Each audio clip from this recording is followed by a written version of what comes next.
and welcome back, and thanks for coming back on time for us. We're now going to start up straight away with our next flash talk, which comes from Guillaume Soudan, who is the AI Program Manager for EASA, and he's going to look at the relationship between air travel and artificial intelligence. Thank you, Guillaume.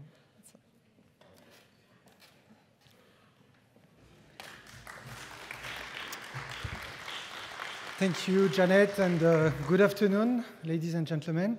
So it's an honor to be with you today to reflect on this journey we embarked on when we published this EASA AI roadmap, first version. It was back in February 2020. Since then, we have moved a lot of milestones, I would say, in this roadmap. And we took the opportunity of this year of the high-level conference, EASA AI Days, called EASA AI Days, we had in Cologne in May 2023, to unveil this roadmap 2.0 that you can see here on the screen. We had actually a very interesting feedback on the roadmap from some young professionals saying that they are really fond of the virtual reality David in the middle. They are still concerned with the number of pages of text in the document, although it's quite small. But definitely we will take this type of feedback into account when moving to a next version in a couple of years. But for now, what I prepared for you today is a small journey over three aspects, I would say. The first aspect is this exploration phase. That was the phase one of the EASA AI roadmap. So we took nearly 4 years now to start in a flexible manner, engaging with everyone, interacting with AI, bringing projects, bringing AI to their certification, to their projects also in flight standards in various domains. And one thing that we could see directly from the statement of issue of the roadmap is that the full aviation domain is impacted. Actually, all the domains under the EASA remit are impacted. And we go from airworthiness to air operations, air traffic management, aerodromes, goes also through maintenance, cybersecurity. Safety management is also another domain in which AI is bringing a promising touch. And this is something that we have taken on board of this roadmap to start with a holistic approach and trying as far as practicable to stay and remain domain agnostic, I would say, until this second phase that I will then discuss in a second step of consolidation. That's the phase into which we will enter early 2024. And then to make a connection, I would say, with the major theme that we have in this annual conference this year with sustainability, I will take an example of this flight from Seville to Sumatra to illustrate how AI could seamlessly engage, I would say, in many aspects of a flight, in illustrating also this massive domain-related holistic and generic aspect that I was mentioning. So just to start with phase one and this first part, so let's have a look back first in the achievements. So the cornerstone of achievements we managed in this phase one of exploration is undoubtedly the concept paper for level 1 and level 2 AI. So it's a comprehensive deliverable in which we lay down the foundations for understanding and implementing AI technologies. I would say visiting the benefits, but also managing the challenges that we see popping up and that it brings to aviation safety efficiency. For level 1 AI, that is to say the pure assistance type of applications where the human end user remains fully in charge and in control of the operations, we mainly focus on assuring the learning processes. So we recognized the need to ensure an adequate level of confidence in the data and the algorithms that are leveraged to bring machine learning systems to life. And building on existing standards and methodologies, we seek to maximize the reuse of proven practices. That's really something we want to do. We have a long history of development assurance in aviation, and that's something we need to take on board and to port, I would say, to a certain of other domains in which it will be also extremely relevant. But there is a clearly a focus on novelty in this deliverable, in this concept paper, particularly in the critical area of data management, because it has become clear that the quality of the data and the integrity of the data is the foundation and the pillar on which trusted data-driven AI will rest.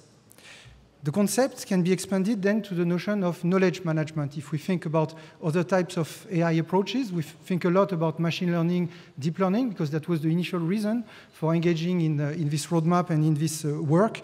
But definitely we see symbolic AI, some statistical approaches also coming our way, and this is the reason also for performing an extension of the technical domain that we cover in the roadmap 2.0.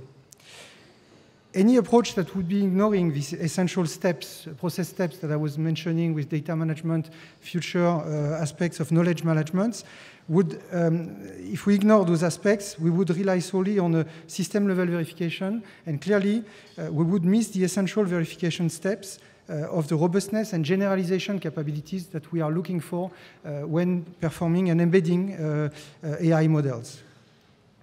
The data and knowledge are indeed the new types of specifications that AI is bringing with it, and crucial elements that should be also reflected in any proper assurance processes.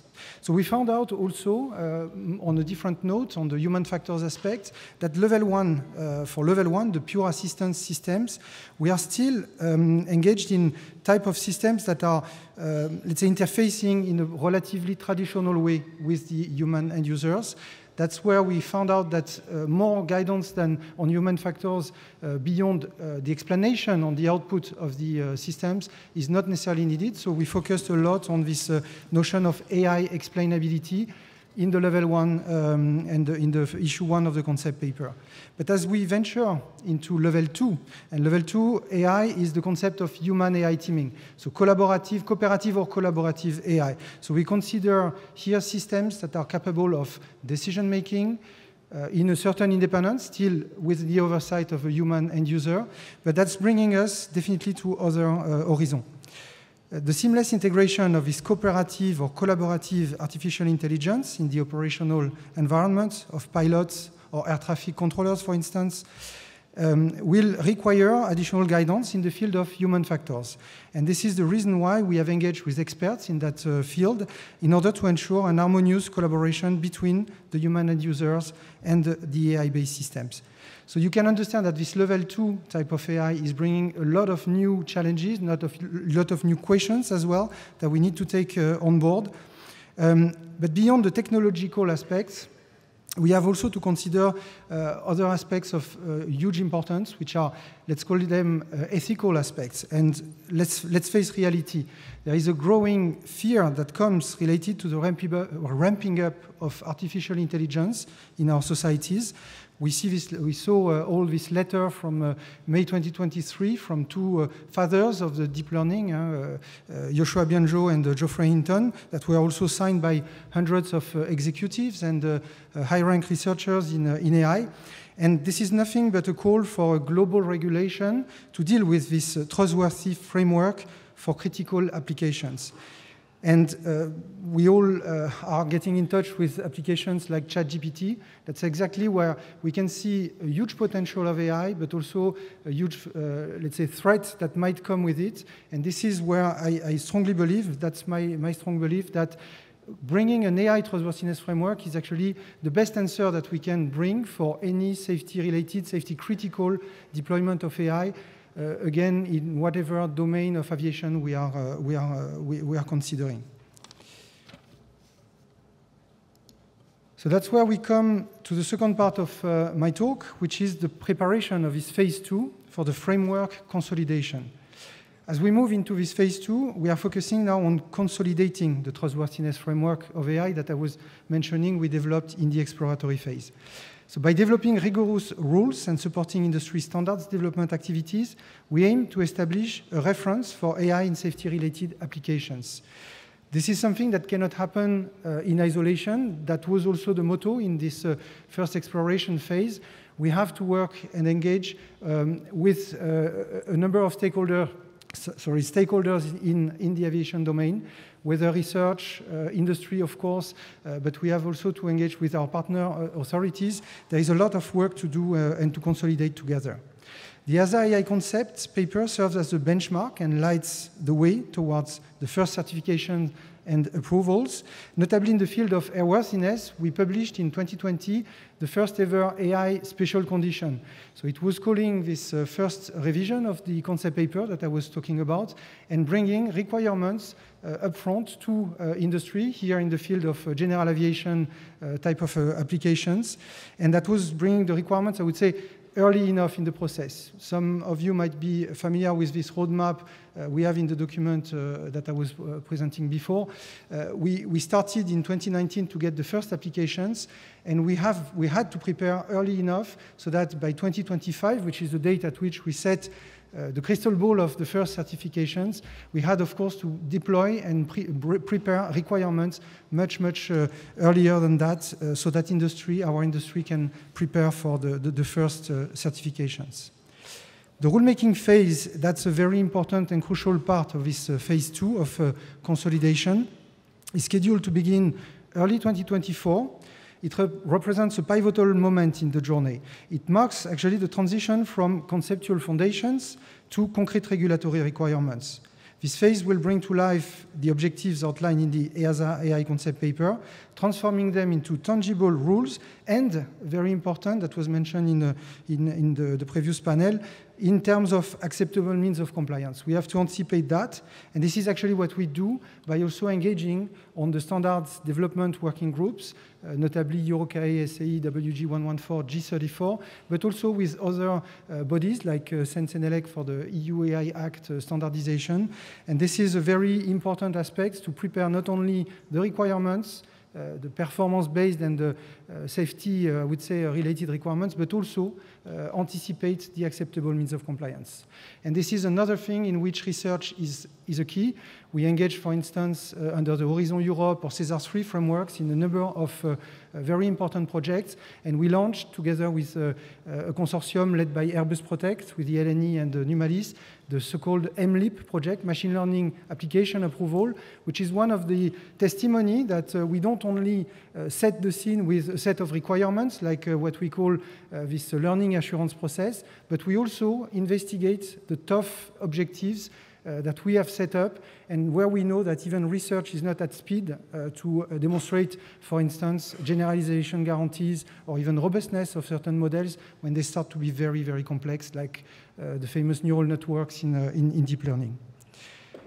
So at the same time, we have to support the development of industry standards, as I mentioned, and it will provide our industry with the essential tools and methods needed to align with the generic and domain-specific AI regulations that are under preparation on the rulemaking aspects that I just mentioned. In addition, and last but not least in this phase 2, we have to really think about inwards to unveil the transformative potential of AI within EASA itself. And this is where internal application of AI will play a key role in the digitalization of our processes, particularly for areas of safety management, product certification, maintenance, of course, sustainable aviation, and even for the rulemaking process. This deployment of AI technology within our organization is a pragmatic recognition of the efficiencies and progress that AI is bringing to, and can bring actually, to our core functions at the agency. So this phase 2, you understand, will raise also a number of additional challenges, a lot of additional questions, and this is something where we need definitely to work together. That's also the message that was passed by Alain Leroy in his speech before. That's the key to do really this phase of consolidation all together. And finally, I will turn to the important aspects of AI contribution to air travel, which is the key topic, I would say, developed this week, with a special focus on aviation sustainability. So if we take this in consideration, this flight from Seville to Sumatra, we can embark on a journey, let's say on the 27th of September 2040. And we will experience a seamless blend of AI-powered applications that may redefine the travel experience as we know it today. So as you book your flight, you're already given a precise estimation of the environmental footprint. The evaluation of fuel consumption is one of the internal projects that has been launched at EASA under the umbrella of the AI program, but in conjunction actually with two other programs, the Data for Safety and the Sustainable Aviation program. And we will use Data for Safety data from the data lake to train models that could harmonize and enhance even the precision of the current fuel consumption models. Through advanced optimization algorithms and more efficient routing, we can significantly reduce the carbon footprint, and that's one of the key contributions that AI can bring definitely to the sustainable aviation aspects. Now let's talk about the marvel of predictive maintenance. Before the flight, the aircraft undergoes a meticulous virtual check thanks to a digital twin specifically tailored to its serial number. This ensures that every component of the operation is operational and will provide the airline with the utmost confidence that the aircraft is ready for the flight. Actually, we have engaged also with a number of partners on the notion of digital twin and use of AI with that, so it's extremely concrete as well in the projects we are engaged in. During the auto-taxiing phase, a fusion of computer vision and LiDAR sensors feeding a nose-wheel steering computer takes the reins, and it brings actually the aircraft seamlessly and safely through the taxiways with a high level of precision and safety. It's another project in which we are engaging in an innovation partnership with Boeing to unveil the capacity to ramp up to level 2 or even in the first areas of the so-called level 3, which will be the anticipated of advanced automation towards more autonomous type of operations.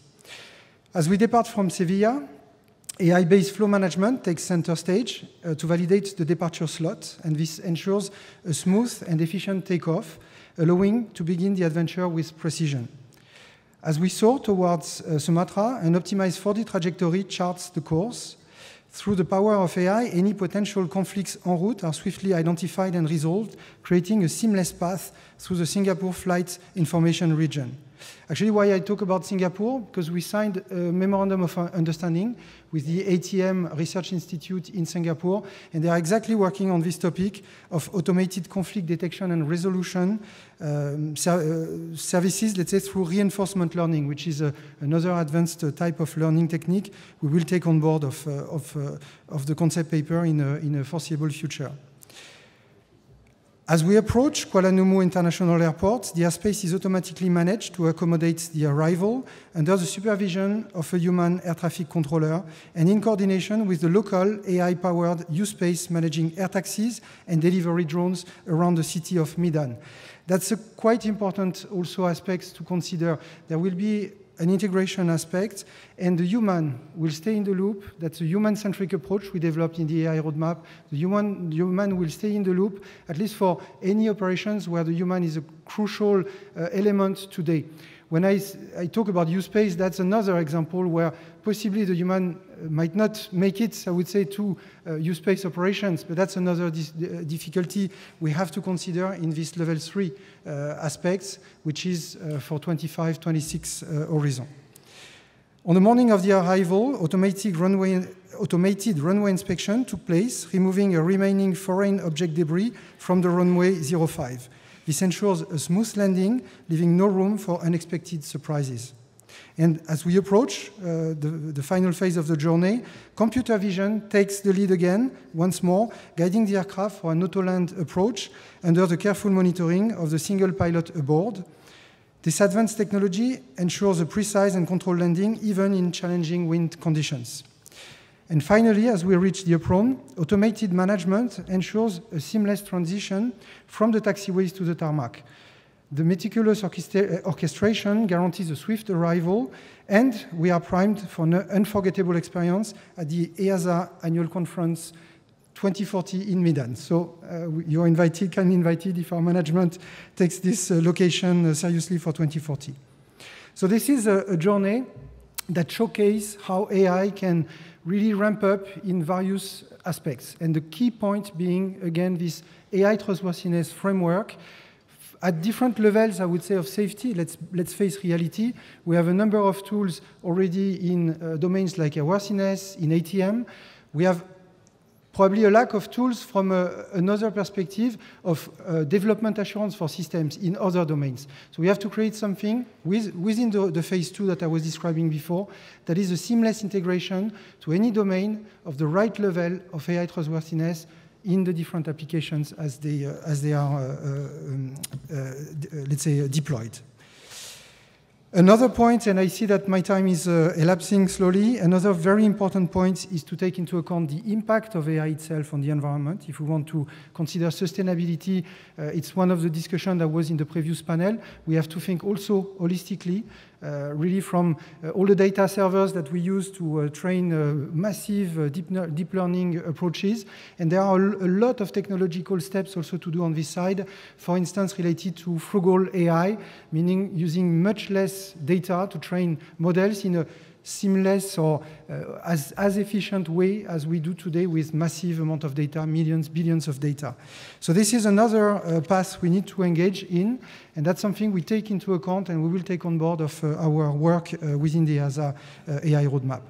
So I come to the conclusion, and I would insist on the fact that this upcoming phase 2 of the roadmap from 2024 on will be a transformative period towards which we will build a confidence in AI, harness the potential for all the type of applications that I was describing in this nice journey, and let's continue this journey to pursue a greener, safer, and more efficient aviation industry. Thank you.